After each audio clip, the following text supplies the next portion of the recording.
Assalamualaikum warahmatullahi wabarakatuh.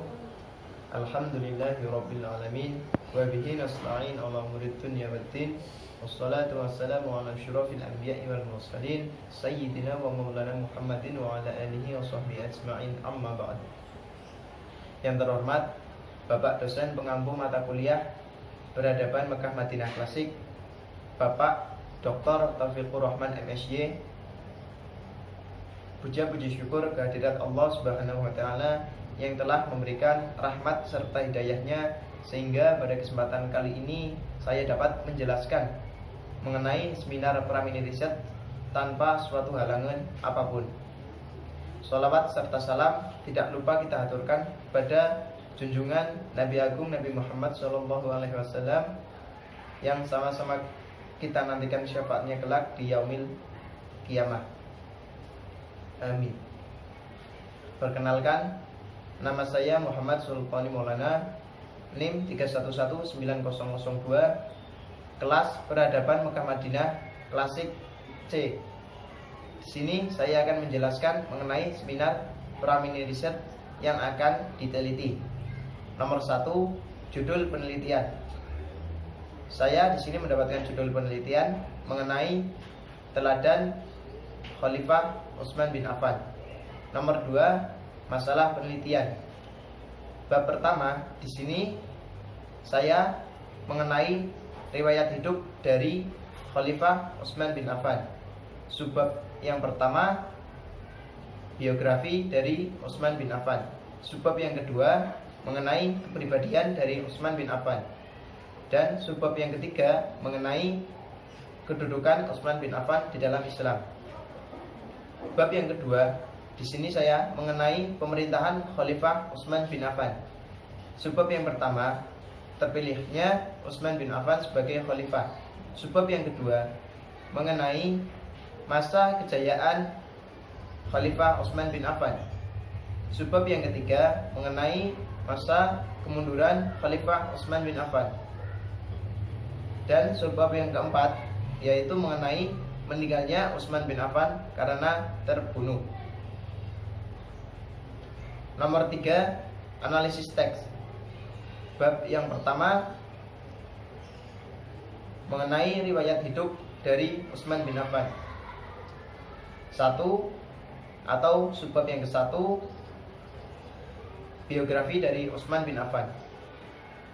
Beliau Utsman bin Affan lahir di kota Mekah pada tahun 576 Masehi, 5 tahun setelah kelahiran Nabi Muhammad SAW. Subbab yang kedua mengenai kepribadian dari Utsman bin Affan. Utsman bin Affan mempunyai kepribadian yang soleh, lembut, sederhana, dan juga dermawan.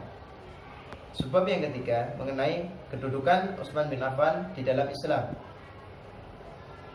Hampir semua bentuk dakwah Islamiyah, beliau Utsman bin Affan ikut berperan andil di dalamnya dengan kemampuan yang dimiliki serta fasilitas yang dimilikinya.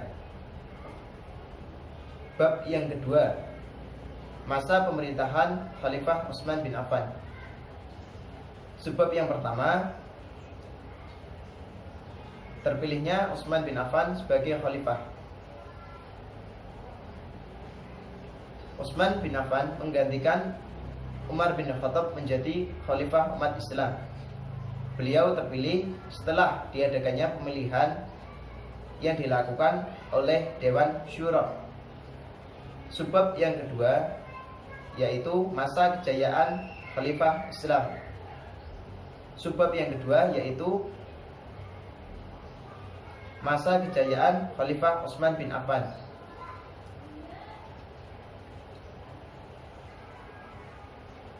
Dari banyaknya kebijakan yang dilakukan oleh Khalifah Utsman, salah satunya yaitu penyeragaman Al-Quran yang hingga saat ini kita kenal dengan Quran Utsmani.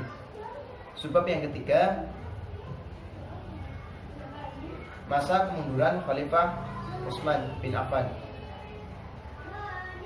Salah satu faktor yang menyebabkan kemunduran dari Khalifah Utsman ini yaitu pemberontakan yang dilakukan oleh masyarakat Mesir, Basrah serta Kufah yang tidak atau merasa tidak adil dalam pemerintahan yang dipimpin oleh Khalifah Utsman. Padahal hal tersebut tidak benar. Itu merupakan hanyalah sebuah provokasi atau isu yang tidak jelas yang ingin menjatuhkan Khalifah Utsman. Sebab yang keempat yaitu terbunuhnya Khalifah Utsman.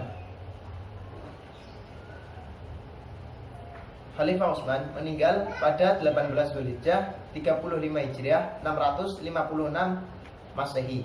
Beliau meninggal karena dibunuh oleh kaum Sabak yang bernama Abdullah bin Sabak. Penelitian pustaka. Selanjutnya nomor 4, temuan penelitian pustaka. Yang pertama, faktor kepemimpinan dari Khalifah Utsman bin Affan. 1. Beliau merupakan seorang pemimpin yang lembut, soleh, dermawan, serta sederhana.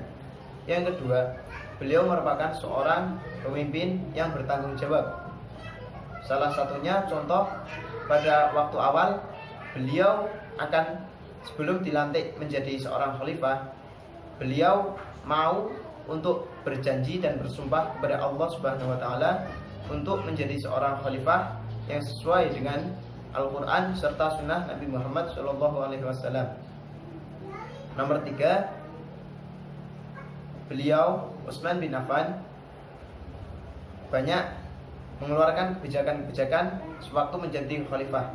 Salah satunya yaitu mengenai penyeragaman dari Al-Qur'an yang hingga sekarang ini kita kenal sebagai Quran Utsmani. Faktor yang kedua yaitu dampak dari provokasi dan isu yang tidak jelas. Yang nomor 1, ada ketidakpercayaan masyarakat kepada Khalifah Utsman bin Affan. Yang kedua, munculnya pemberontakan oleh masyarakat Mesir, Basrah, dan Kufah. Yang nomor 3, Khalifah Utsman bin Affan meninggal dunia karena dibunuh oleh Abdullah bin Sabak yang berasal dari kaum Yahudi Sabak. Nomor 5, mengenai kritik. Di sini ternyata banyaknya permasalahan yang terjadi pada masa Khalifah Utsman bin Affan itu tidak lain karena eksistensi dari kaum Yahudi yang semakin berkurang, sehingga untuk mendapatkan eksistensinya kembali, kaum Yahudi ingin menjatuhkan Khalifah Utsman bin Affan yang notabene-nya atau pada masa itu memimpin dengan cara yang lembut. Yang nomor 6, saran. Sebagai mahasiswa ilmu Al-Quran dan tafsir, saya memberi saran sebaiknya jangan menerima berita yang belum jelas kebenarannya, karena hal itu bisa saja menjadikan fitnah dan juga bisa merugikan diri sendiri serta orang lain. Nomor 7, kesimpulan.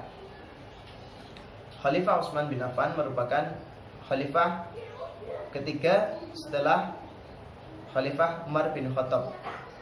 Beliau merupakan khalifah yang lembut, sederhana, soleh, serta orangnya yang dermawan. Kan tetapi dengan kepemimpinan kekhalifahannya yang lembut, ada golongan yang muncul yang ingin menjatuhkan kekhalifahan dari beliau. Nomor 8, referensi. Di sini saya mengambil referensi 1, hadis, 2, buku-buku referensi, yang ketiga ada jurnal ilmiah. Sekian yang dapat saya sampaikan. Mohon maaf Bila ada tutur kata yang kurang berkenan, saya mohon maaf. Wassalamualaikum warahmatullahi wabarakatuh.